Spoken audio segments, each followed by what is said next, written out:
எல்லோருக்கும் கடவுள் பயம் உண்டு. ஏன் பெரியாருக்கு கடவுள் பயம் இல்லை? கடவுள் பயம் இருப்பது சராசரி மனிதனின் இயல்பு.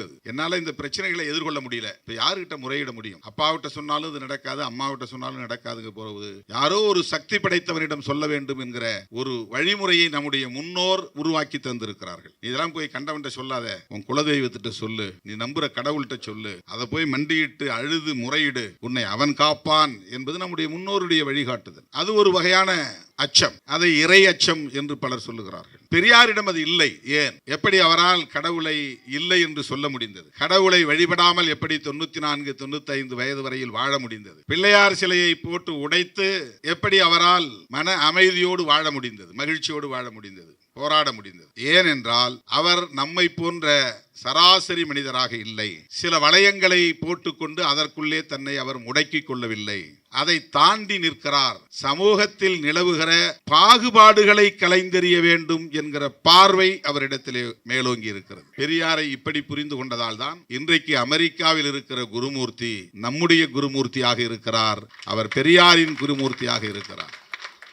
நம்மவராக இருக்கிறார் என்றால் நம்முடைய சாதி என்று பொருள் அல்ல, நம்முடைய இனம் என்று பொருள் அல்ல, நம்முடைய கருத்தியல் சார்ந்த அடையாளம். அது பெரியாரியம் என்கிற கருத்தியல் சார்ந்த அடையாளம். அவரவருக்கு அவரவர் நம்பிக்கை, அதிலே நாம் யாரும் குறுக்கீடு செய்யவில்லை. ஒருவருக்கு அல்லாஹ் மீது நம்பிக்கை, ஒருவருக்கு இயேசு கிறிஸ்து மீது நம்பிக்கை, ஒருவருக்கு மகாவிஷ்ணுவின் மீது நம்பிக்கை அல்லது சிவன் மீது நம்பிக்கை. அது அவரவருடைய நம்பிக்கை. எந்த ஒரு தனி மனிதரின் நம்பிக்கைக்குள்ளும் நாம் தலையிடவில்லை. ஆனால் அப்படி நான் கண்டும் காணாமல் கடந்து போக முடியாது என்கிற பொறுப்புணர்ச்சி, ரெஸ்பான்சிபிலிட்டி, அதுதான் பெரியார். எப்ப எக்கேடு கெட்டா கெட்டுட்டு போட்டு, எவனோ இவனை ஆதிக்கம் செய்யட்டும், எவனோ இவன் உழைப்பை சுரண்டட்டும், இவன் கிடந்து இப்படி உழலட்டும், நமக்கு சேஃபா நம்முடைய வாழ்க்கை பாதுகாப்பா இருக்கு, பொருளாதாரம் இருக்கு, ஒரு ஜாதி கௌரவம் இருக்கு, நாம அப்படியே வாழ்ந்துட்டு போகும் என்று அப்படி கடந்து போகக்கூடியவர் அல்ல பெரியார். நீ அறியாமையில் கிடக்கிறாய் என்று சொல்ல, அதற்கான ஆதாரங்களை காட்ட, அதற்காகவே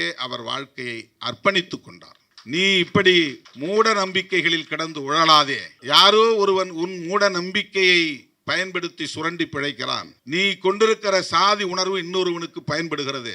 நீ கொண்டிருக்கிற மத உணர்வை இன்னொருவன் சுரண்டலுக்கு பயன்படுத்திக் கொள்கிறான். மத உணர்வை தூண்டி விட்டா எல்லாரும் ஒன்னா சேர்ந்துக்குவாங்க, அது நமக்கு பயன் தரும் என்று அவன் இதை பயன்படுத்திக் கொள்கிறான். சாதி உணர்வை தட்டிவிட்டால் இவர்கள் ஒன்று சேருவார்கள், அதில் நாம் குளிர்காயலாம் என்று இன்னொருவன் பயன்படுகிறான். ஆனால் நீ கிடந்த இடத்திலேயே கிடக்கிறாய். உன் வாரிசுகளும் அப்படி கிடந்த இடத்திலேயே கிடந்து உழலுகிறது. நீ பெற்றெடுக்கிற பிள்ளைகள் காடு கழனிகளில் கிடந்து உழலும் அடிமைகளாக வாழும் நிலை நீடிக்கிறது.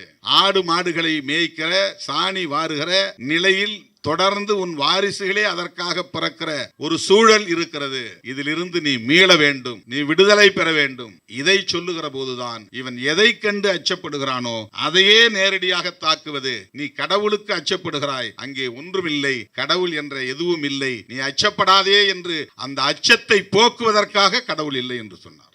அது அவருடைய உத்தி. அது கடவுள் இருக்கா இல்லையா என்று ஆராய்ச்சி செய்வது அவருடைய வேலை இல்லை. சரி, இருந்துட்டா என்ன பண்ணுவேன்னு கேட்டாங்க. அவரை நேரில் வந்துட்டா என்ன கேட்பீங்கன்னு கேட்டாங்க. இருந்தா இருக்கிறான்னு சொல்லிட்டு போறேன்னாரு. இருந்தா இருக்கிறான்னு சொல்லிட்டு போறேன், நம்பிட்டு போறேன்னு சொன்னார். இதுதான் பெரியார். அந்த பெரியார் அரசியலை, அதுதான் திராவிடம் என்று அடையாளப்படுத்தியதால் அந்த அரசியல் தமிழை வளர்ப்பதற்கு தடையாக இருந்தது, தமிழ் தேசியம் என்கிற அரசியல் வளர்வதற்கு தடையாக இருந்தது என்று அப்பட்டமான திரிபுவாதத்தை இங்கே பலர் பரப்பிக் கொண்டிருக்கிறார்கள் உள்நோக்கத்தோடு. இது பேர் திரிபுவாதம். இது அதான் அவருக்கு ஏதோ ஒரு உணர்வு இருந்த மாதிரி திட்டமிட்டு தான் தமிழன்னு சொல்லக்கூடாது, தமிழ் உணர்வை ஊட்டக்கூடாது, தமிழன்னு சொன்னா நம்மளை எவனும் தலைவராக ஏத்துக்க மாட்டான், நான் பிறப்பால் கன்னடனா இருக்கிறவனை தமிழன் தலைவனா ஏத்துக்க மாட்டான், அதனால திராவிடன் சொல்லிட்டா எல்லாரும் ஒன்னா இல்லாம் அப்படின்னு அவர் திட்டமிட்டு செய்ததை போன்ற ஒரு திரிபுவாதத்தை இங்கே பரப்புகிறார். இது மிகவும் ஆபத்தான அரசியல். கௌதம புத்தர் காலத்திலிருந்து ஆரியத்தை, பார்ப்பனியத்தை எதிர்க்கிற அரசியல் இந்த மண்ணில் நடந்திருக்கிறது. ஆரியர் அல்லாத, பார்ப்பனர் அல்லாதவர்களை வட இந்தியாவிலும் திராவிடர் என்றுதான் அடையாளப்படுத்தி இருக்கிறார்கள். திராவிடம் என்பது சமத்துவம் என்கிற கோட்பாட்டை குறிக்கிற சொல்லுது. அது வெறும் மொழி அடையாளத்திற்கான சொல் மட்டுமல்ல, அல்லது நிலப்பரப்பை குறிக்கிற சொல் என்று மட்டுமே புரிந்து கொள்ளக்கூடாது. திராவிட கட்சிகள் என்பது வேறு, திராவிட கட்சிகளின் அரசியல் என்பது வேறு, திராவிடம் என்கிற கருத்தியல் என்பது வேறு. பகுத்தறிவு பகலவன் தந்தை பெரியார் இந்த அடையாள அரசியலுக்கெல்லாம் அப்பாற்பட்டவர். அவருக்கு சாதி உணர்வு இருந்தது என்று யாராவது சொன்னால் அவன் அறியாமையில் உளறுகிறான் என்று பொருள். அவருக்கு மொழி உணர்வு, கன்னடன் என்கிற உணர்வு இருந்தது. அதனால்தான் தமிழன் என்று தமிழனை அணிதிரட்டவில்லை என்று எவனாவது உள்நோக்கம் கற்பித்தால் அவன் வேண்டுமென்றே அப்படி ஒரு அரசியலை செய்கிறான் என்றுதான் பொருள். அவன் எதையோ யாருக்கோ சேவை செய்கிறான் என்றுதான் பொருள். யாருடைய செயல் திட்டத்தையோ நடைமுறைப்படுத்துகிறான் என்றுதான் பொருள். இந்த 4 நூல்களின் படைப்பாசிரியர் நம்மோடு இந்த அரங்கில் இல்லை. நான் இங்கேதான் வந்திருக்கிறார் என்று எண்ணி வந்தேன். வந்த இடத்திலே பெரு வியப்பு. அவர் தொலைக்காட்சியில் வெகு தூரத்தில் இருந்து கண்டம் விட்டு கண்டம் தாண்டி இருந்து கொண்டு நம்மை பார்த்து கொண்டிருக்கிறார், கவனித்து கொண்டிருக்கிறார், நம்மை வாழ்த்தி கொண்டிருக்கிறார். அவர் போன இடத்திலே பொருளீட்ட வேண்டும், இன்னும் இன்னும் பொருளாதாரத்தில் மேம்பட வேண்டும் என்ற கனவுகளோடு இல்லாமல் அன்னை தமிழை நேசிக்கக்கூடியவராகவும் முற்போக்கான திராவிட அரசியலை, சமத்துவ அரசியலை முன்னெடுக்கக்கூடியவராகவும் தொடர்ந்து எழுதி கவிதை நூல்களை படைக்கக்கூடியவராகவும் தன்னுடைய ஆளுமையை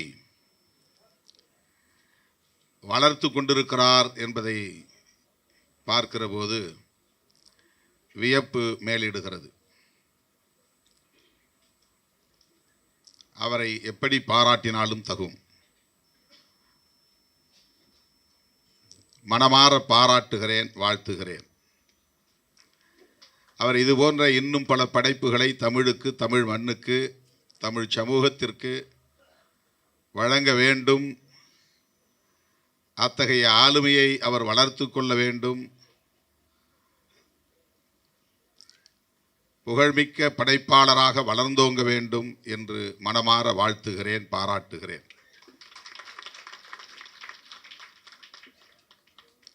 இந்த நிகழ்ச்சியை முடித்துக்கொண்டு நான் இன்னும் சில நிகழ்ச்சிகளில் பங்கேற்க வேண்டும். ஏறத்தாழ 400-500 பேர் கட்சி அலுவலகத்தில் காத்து கிடக்கிறார்கள் என்று தோழர்கள் வலியுறுத்தி கொண்டே இருக்கிறார்கள். விரைந்து செல்ல வேண்டும் என்று காலையில் இருந்து காத்திருக்கிறார்கள். நம்முடைய ரேகா அவர்கள் நிறைய பில்டப் கொடுத்து அண்ணன் எதுவோ பேசப் போகிறார், நீண்ட நேரம் பேசப் போகிறார் என்ற எதிர்பார்ப்பை உங்களிடத்திலே உருவாக்கி இருக்கிறார். நம்முடைய சட்டமன்ற உறுப்பினர் அண்ணன் அவர்களும் மிகுந்த ஆவலோடு நாங்கள் காத்திருக்கிறோம் என்கிற விருப்பை இங்கே வெளிப்படுத்தி இருக்கிறார். ஆனால் நான் விரைந்து செல்ல வேண்டும் என்கிற ஒரு பதற்றத்தில் இருக்கிறேன். அதன் பிறகு ஒரு இல்ல திறப்பு விழாவுக்கும் போக வேண்டும். இந்த 400 பேரையும் சந்தித்துவிட்டு பிறகு பாண்டிச்சேரி வரை பயணம் செய்ய வேண்டும். நாளை அதிகாலை 5:30 மணிக்கு ஒரு குடமுழுக்கு நிகழ்வில் பங்கேற்க வேண்டும். குடமுழுக்கு, கும்பாபிஷேகம், இப்படி தமிழில் சொன்னாதான் உங்களுக்கு தெரியும் நினைக்கிறேன். இந்த படைப்பாசிரியர் நம்ம குருமூர்த்தி. புரியல என்ன உங்களுக்கு? இவர் திராவிட குருமூர்த்தி, பெரியாரிய குருமூர்த்தி. அதனால்தான் மேடையில் இந்த ஆளுமைகளை எல்லாம் அழைத்து அமர வைத்திருக்கிறார்.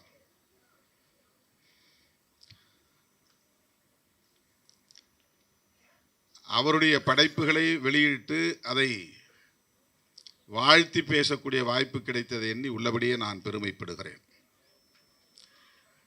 இடம் தாண்டி, நிலம் தாண்டி, கடல் தாண்டி செல்லக்கூடிய பலர்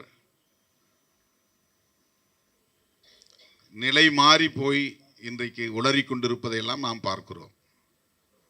இங்கேயே இருப்பவர்களும் அப்படி செய்கிறார்கள். ஆனால் எத்தனை 1000 மைல்கள் கடந்து போனாலும், எத்தனை கண்டங்களை தாண்டி போனாலும், எனது அன்னை தமிழை நான் நேசிப்பேன் என்கிற பற்றுறுதியோடு, அதைவிட உள்வாங்கிக் கொண்ட கருத்தியலில் உறுதியாக இருப்பேன் என்கிற தீவிர பிடிப்போடு அவர் இருக்கிறார் என்பதுதான் நம்மை சிலிர்க்க வைக்கிறது.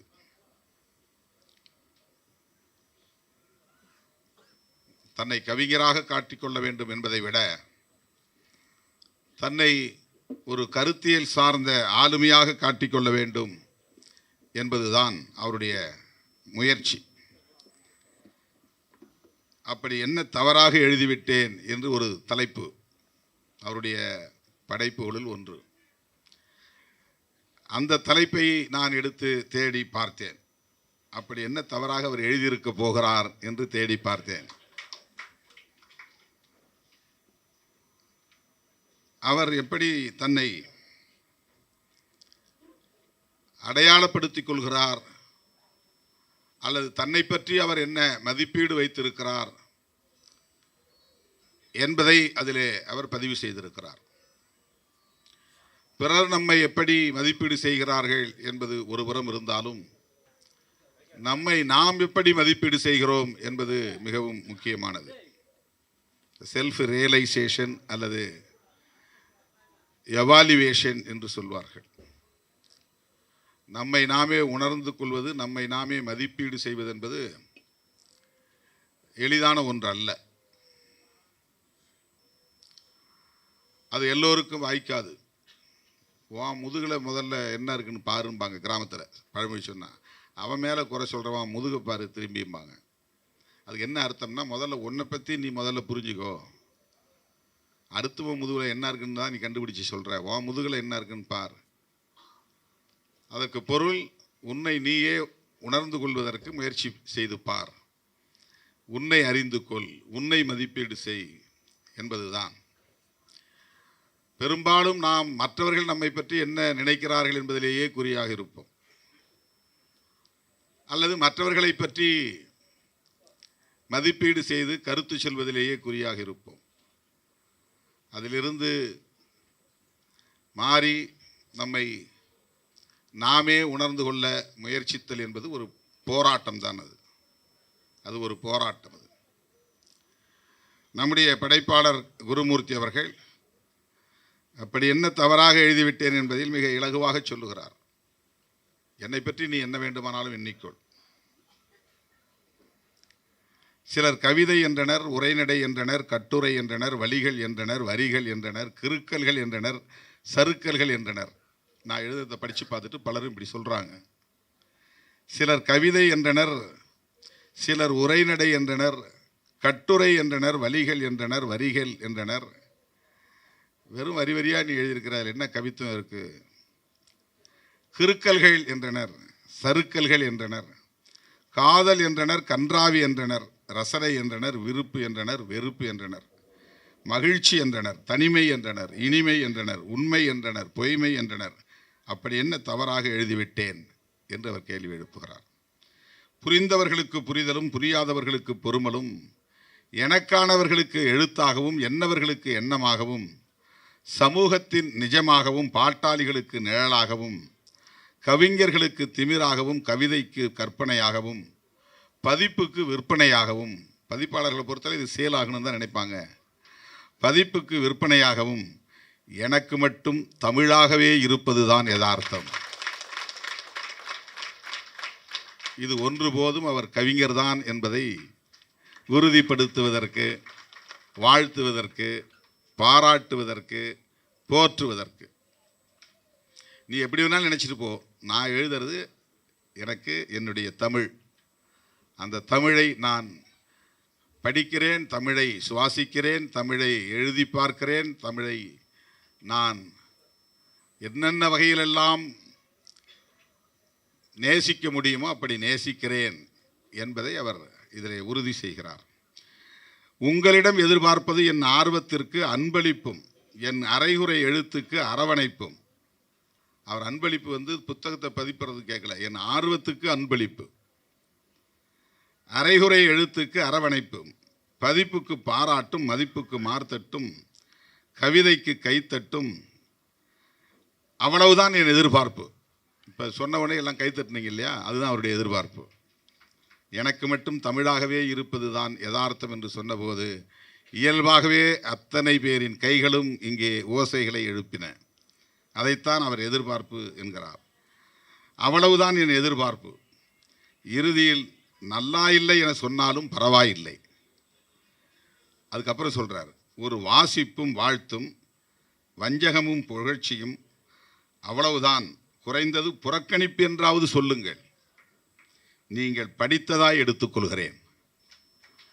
இதை படிக்காம விட்டுறாதீங்க, நீங்க படிச்சதா நான் நினைச்சுக்கிறேன். அவர் ஒரு ஆகச்சிறந்த கவிஞராக மிளிர்கிறார் என்பதற்கு இந்த ஒற்றை கவிதை நமக்கு உணர்த்துகிறது.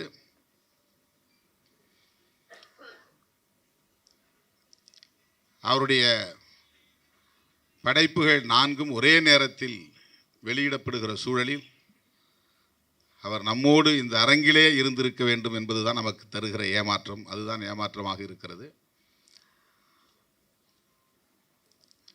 வேறொரு சந்தர்ப்பத்தில் நம்மோடு அவர் அரங்கில் இருப்பார் என்று நான் பெரிதும் நம்புகிறேன். ஆவலோடு அதை நான் எதிர்பார்க்கிறேன். இங்கே அறிஞர் பெருமக்கள், எழுத்தாளர்கள், அவரை நன்கு அறிந்தவர்கள், அண்ணன் கோவிந்தராஜன் போன்றவர்கள், அவர் எந்த அளவுக்கு தன்னுடைய உழைப்பின் மூலம் கிடைக்கிற வருவாயை கூட எளியோருக்கு பயன்பட வேண்டும் என்று விரும்புகிறார். அந்த வகையிலே அவர் கொடை அளிக்கிறார். அந்த சிந்தனை பிறரையும் ஆளாக்க வேண்டும், அவர்களுக்கு பொருளாதார தட்டுப்பாடு ஒரு தடையாக இருந்துவிடக்கூடாது, அவர்களை எல்லாம் ஊக்கப்படுத்த வேண்டும் என்று விரும்புகிற அந்த உணர்வு அவருடைய சிறப்பியல்புகளுள் பிறப்பியல்புகளுள் ஒன்றாக இருக்கிறது. அது ஒரு பார்ன் நேச்சர், வலிந்து உருவாக்கி கொள்ள முடியாது. கொடையளிப்பது என்பது, உதவுவது என்பது ஒரு ஹெல்பிங் டெண்டன்சி என்று சொல்கிறோமே, அந்த டெண்டன்சி அது பார்ன் நேச்சர், அது ஒரு பிறப்பியல்பு. அவருடைய தாயார் இந்த மேடையிலே அமர்ந்திருப்பது இந்த மேடைக்கு சிறப்பு அளிக்கிறது. குருமூர்த்தி அவர்களே இங்கு வந்து நம்மோடு இருப்பதை போன்ற உணர்வை தருகிறது. ஆகவேதான் அவருக்கு ஒரு இருக்கை போட்டு அமர வையுங்கள் என்று நான் கேட்டுக்கொண்டேன். அவருக்கு பெருமை சேர்க்கிற ஒரு பிள்ளையாக அவர் இருக்கிறார். அயல் நாட்டுக்கு சென்று பொருளீட்டும் ஒரு சராசரி நபராக இல்லாமல் ஆன்றோர் சான்றோர் அறிவார்ந்த பெருமக்கள் அனைவரும் பாராட்டும் பண்பு நலன்களை கொண்டவராக, அத்தகைய தகுதியை வளர்த்து கொண்டவராக இன்றைக்கு அவர் வளர்ந்திருப்பது மகிழ்ச்சி அளிக்கிறது. நம்முடைய மனிஷபுத்திரன் அவர்கள் சொன்னதைப் போல அவரையும் நம்மையும் இங்கே இணைத்திருப்பது, இந்த அற்புதத்தை நிகழ்த்தியிருப்பது நம்முடைய தமிழ்தான் என்று சொன்னார். அந்த அன்னை தமிழை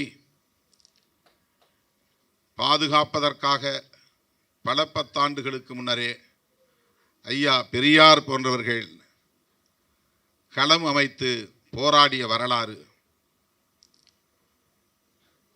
இன்றைக்கு நமக்கு பாதுகாப்பு அரணாக நிற்கிறது. 1938 முதல் மொழி போராட்டம், அது பெரியார் தலைமையில் நடந்த போராட்டம். அவர் ஒரு கன்னடர் என்கிற உணர்வோடு திராவிடர் என்கிற சொல்லை பயன்படுத்தி இருந்தால், தமிழை பாதுகாக்க வேண்டும், தமிழ் அன்னையை பாதுகாக்க வேண்டும் என்று போராடுவதற்கான களத்தை ஏன் அமைக்கப் போகிறார்?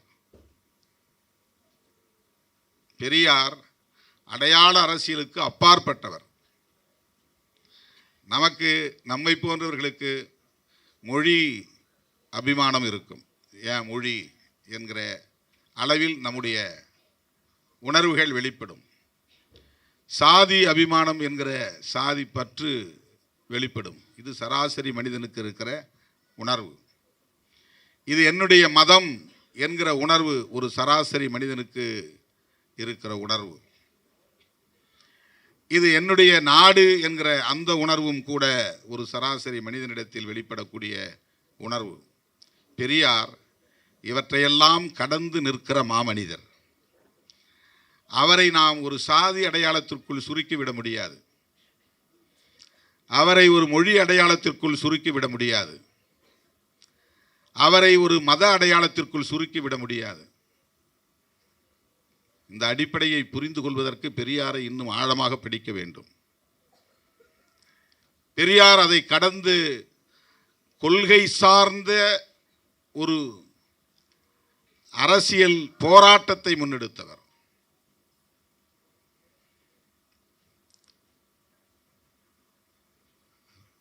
எல்லோருக்கும் கடவுள் பயம் உண்டு. ஏன் பெரியாருக்கு கடவுள் பயம் இல்லை? கடவுள் பயம் இருப்பது சராசரி மனிதனின் இயல்பு. அது என்னால் இந்த பிரச்சனைகளை எதிர்கொள்ள முடியல. இப்போ யாருக்கிட்ட முறையிட முடியும்? அப்பாவிட்ட சொன்னாலும் இது நடக்காது, அம்மாவிட்ட சொன்னாலும் நடக்காதுங்க போகிறது. யாரோ ஒரு சக்தி படைத்தவனிடம் சொல்ல வேண்டும் என்கிற ஒரு வழிமுறையை நம்முடைய முன்னோர் உருவாக்கி தந்திருக்கிறார்கள். நீ இதெல்லாம் போய் கண்டவன்கிட்ட சொல்லாத, உன் குலதெய்வத்திட்ட சொல்லு, நீ நம்புகிற கடவுள்கிட்ட சொல்லு, அதை போய் மண்டியிட்டு அழுது முறையிடு, உன்னை அவன் காப்பான் என்பது நம்முடைய முன்னோருடைய வழிகாட்டுதல். அது ஒரு வகையான அச்சம். அதை இறை அச்சம் என்று பலர் சொல்லுகிறார்கள். பெரியாரிடம் அது இல்லை. ஏன்? எப்படி அவரால் கடவுளை இல்லை என்று சொல்ல முடிந்தது? கடவுளை வழிபடாமல் எப்படி 94, 95 வயது வரையில் வாழ முடிந்தது? பிள்ளையார் சிலையை போட்டு உடைத்து எப்படி அவரால் மன அமைதியோடு வாழ முடிந்தது, மகிழ்ச்சியோடு வாழ முடிந்தது, போராட முடிந்தது?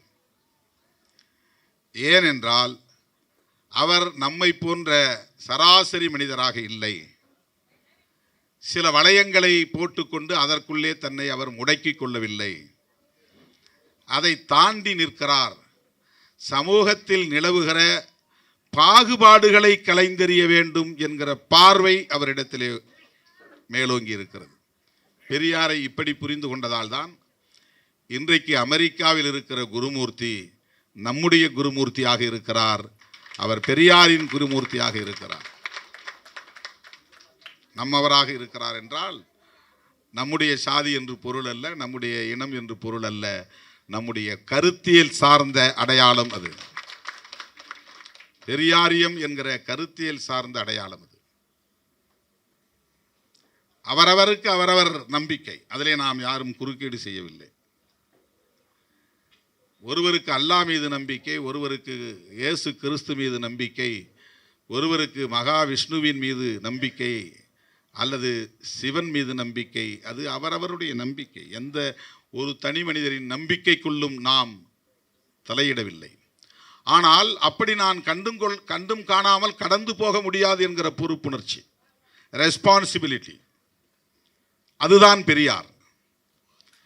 எப்போ எக்கேடு கெட்டா கெட்டுட்டு போட்டு, எவனோ இவனை ஆதிக்கம் செய்யட்டும், எவனோ இவன் உழைப்பை சுரண்டட்டும், இவன் கிடந்து இப்படி உழலட்டும், நமக்கு சேஃபாக நம்முடைய வாழ்க்கை பாதுகாப்பாக இருக்குது, பொருளாதாரம் இருக்குது, ஒரு ஜாதி கௌரவம் இருக்குது, நாம் அப்படியே வாழ்ந்துட்டு போகும் என்று அப்படி கடந்து போகக்கூடியவர் அல்ல பெரியார்.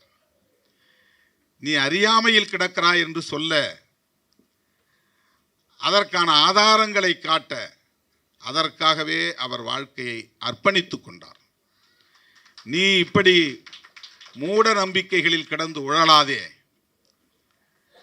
யாரோ ஒருவன் உன் மூட நம்பிக்கையை பயன்படுத்தி சுரண்டி பிழைக்கிறான். நீ கொண்டிருக்கிற சாதி உணர்வு இன்னொருவனுக்கு பயன்படுகிறது. நீ கொண்டிருக்கிற மத உணர்வை இன்னொருவன் சுரண்டலுக்கு பயன்படுத்தி கொள்கிறான். மத உணர்வை தூண்டி விட்டால் எல்லாரும் ஒன்றா சேர்ந்துக்குவாங்க, அது நமக்கு பயன் தரும் என்று அவன் இதை பயன்படுத்தி கொள்கிறான். சாதி உணர்வை தட்டிவிட்டால் இவர்கள் ஒன்று சேருவார்கள், அதில் நாம் குளிர்காயலாம் என்று இன்னொருவன் பயன்படுகிறான். ஆனால் நீ கிடந்த இடத்திலேயே கிடக்கிறாய், உன் வாரிசுகளும் அப்படி கிடந்த இடத்திலேயே கிடந்து உழலுகிறது. நீ பெற்றெடுக்கிற பிள்ளைகள் காடு கழனிகளில் கிடந்து உழலும் அடிமைகளாக வாழும் நிலை நீடிக்கிறது. ஆடு மாடுகளை மேய்க்கிற, சாணி வாருகிற நிலையில் தொடர்ந்து உன் வாரிசுகளே அதற்காக பிறக்கிற ஒரு சூழல் இருக்கிறது. இதிலிருந்து நீ மீள வேண்டும், நீ விடுதலை பெற வேண்டும். இதை சொல்லுகிற போதுதான் இவன் எதை கண்டு அச்சப்படுகிறானோ அதையே நேரடியாக தாக்குவது. நீ கடவுளுக்கு அச்சப்படுகிறாய், அங்கே ஒன்றுமில்லை, கடவுள் என்ற எதுவும் இல்லை, நீ அச்சப்படாதே என்று அந்த அச்சத்தை போக்குவதற்காக கடவுள் இல்லை என்று சொன்னார். அது அவருடைய உத்தி. அது கடவுள் இருக்கா இல்லையா என்று ஆராய்ச்சி செய்வது அவருடைய வேலை இல்லை. சரி, இருந்துட்டா என்ன பண்ணுவேன்னு கேட்டாங்க. அவரை நேரில் வந்துட்டா என்ன கேட்பீங்கன்னு கேட்டாங்க. இருந்தா இருக்கிறான்னு சொல்லிட்டு போறேன்னாரு. இருந்தா இருக்கிறான்னு சொல்லிட்டு போறேன், நம்பிட்டு போறேன்னு சொன்னார். இதுதான் பெரியார். அந்த பெரியார் அரசியலை, அதுதான் திராவிடம் என்று அடையாளப்படுத்தியதால் அந்த அரசியல் தமிழை வளர்ப்பதற்கு தடையாக இருந்தது, தமிழ் தேசியம் என்கிற அரசியல் வளர்வதற்கு தடையாக இருந்தது என்று அப்பட்டமான திரிபுவாதத்தை இங்கே பலர் பரப்பிக் கொண்டிருக்கிறார்கள் உள்நோக்கத்தோடு. இது பேர் திரிபுவாதம். இது அதான் அவருக்கு ஏதோ ஒரு உணர்வு இருந்த மாதிரி திட்டமிட்டு தான் தமிழ்னு சொல்லக்கூடாது, தமிழ் உணர்வை ஊட்டக்கூடாது, தமிழன்னு சொன்னால் நம்மளை எவனும் தலைவராக ஏற்றுக்க மாட்டான், நான் வந்து பிறப்பால் கன்னடனாக இருக்கிறவனை தமிழன் தலைவனாக ஏற்றுக்க மாட்டான், அதனால் திராவிடன்னு சொல்லிட்டா எல்லாரும் ஒன்றாயிடலாம் அப்படின்னு அவர் திட்டமிட்டு செய்ததை போன்ற ஒரு திரிபுவாதத்தை இங்கே பரப்புகிறார்கள். இது மிகவும் ஆபத்தான அரசியல். கௌதம புத்தர் காலத்திலிருந்து ஆரியத்தை, பார்ப்பனியத்தை எதிர்க்கிற அரசியல் இந்த மண்ணில் நடந்திருக்கிறது. ஆரியர் அல்லாத, பார்ப்பனர் அல்லாதவர்களை வட இந்தியாவிலும் திராவிடர் என்றுதான் அடையாளப்படுத்தி இருக்கிறார்கள். திராவிடம் என்பது சமத்துவம் என்கிற கோட்பாட்டை குறிக்கிற சொல். அது வெறும் மொழி அடையாளத்திற்கான சொல் மட்டுமல்ல, அல்லது நிலப்பரப்பை குறிக்கிற சொல் என்று மட்டுமே புரிந்து கொள்ளக்கூடாது. திராவிட கட்சிகள் என்பது வேறு, திராவிட கட்சிகளின் அரசியல் என்பது வேறு, திராவிடம் என்கிற கருத்தியல் என்பது வேறு. பகுத்தறிவு பகலவன் தந்தை பெரியார் இந்த அடையாள அரசியலுக்கெல்லாம் அப்பாற்பட்டவர். அவருக்கு சாதி உணர்வு இருந்தது என்று யாராவது சொன்னால் அவன் அறியாமையில் உளறுகிறான் என்று பொருள். அவருக்கு மொழி உணர்வு, கன்னடன் என்கிற உணர்வு இருந்தது, அதனால்தான் தமிழன் என்று தமிழனை அணிதிரட்டவில்லை என்று எவனாவது உள்நோக்கம் கற்பித்தால் அவன் வேண்டுமென்றே அப்படி ஒரு அரசியலை செய்கிறான் என்றுதான் பொருள். அவன் எதையோ யாருக்கோ சேவை செய்கிறான் என்றுதான் பொருள். யாருடைய செயல் திட்டத்தையோ நடைமுறைப்படுத்துகிறான் என்றுதான் பொருள். இதையெல்லாம் இன்றைக்கு உணர்ந்த நிலையில் நம்முடைய குருமூர்த்தி அவர்கள் பெரியாரியத்தை முன்னிறுத்தக்கூடிய வகையில் தன்னுடைய சிந்தனைகளை நெறிப்படுத்தி கொண்டிருக்கிறார். அந்த அடிப்படையில் இந்த நூல்களை படைத்திருக்கிறார் என்பதை நம்மால் அறிய முடிகிறது. இந்த மேடையில் அமர்ந்திருக்கிற தலைவர்கள், எழுத்தாளர்கள், அறிஞர்கள் மூலம் அவருடைய நட்பு எத்தகைய வட்டமாக இருக்கிறது என்பதை உணர்ந்து கொள்ள முடிகிறது. அந்த வட்டத்திற்குள் நானும் ஒருவன் என்பதை எண்ணி பெருமைப்படுகிறேன். அந்த வாய்ப்பை எனக்கு வழங்கியமைக்காக நம்மவர் குருமூர்த்திக்கு என்னுடைய நெஞ்சார்ந்த நன்றியை தெரிவித்து நிறைவு செய்து விடைபெறுகிறேன். நன்றி, வணக்கம்.